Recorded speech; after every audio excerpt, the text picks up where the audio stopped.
តើល្អទេបើយើងបង្ហាញមនុស្សស្រីឲ្យនាងដឹងថាយើងស្រឡាញ់នាងខ្លាំងល្អដែរតែកុំតាមអង្វរព្រោះតែការស្រឡាញ់នាងពេក ចុះមិនតាមនាងមិនធ្វើឲ្យនាងកាន់តែអស់ចិត្តពីយើងទេ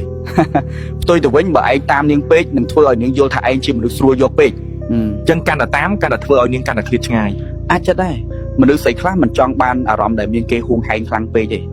តែខ្ញុំយល់ថាកាន់តែប្រឹងប្រែងកាន់តែមានភាពតាក់ទាញ យល់ត្រូវហើយការប្រឹងប្រែងគឺតាក់ទាញមែនតែការអង្វរគឺមិនតាក់ទាញទេ បាទអញ្ចឹងគួរធ្វើម៉េចកុំឲ្យជ្រុលហួសហេតុពេក គឺកុំខ្វល់ជាមួយនាងពេកទុកកន្លែងឲ្យនាងនឹកឯងខ្លះនឹងឲ្យនាងចូលមករកឯងម្ដងម្កាល បាទចុះបើនាងមិនខ្ចីមករកខ្ញុំ អញ្ចឹងមានន័យថានាងមិនបានចាប់អារម្មណ៍ឯងហើយឯងក៏រួចខ្លួនដែរព្រួយមួយបាញ់បានស្វាពីរ អញ្ចឹងមិនសូវតាមនាងបែរជាបាននាងចាប់អារម្មណ៍វិញ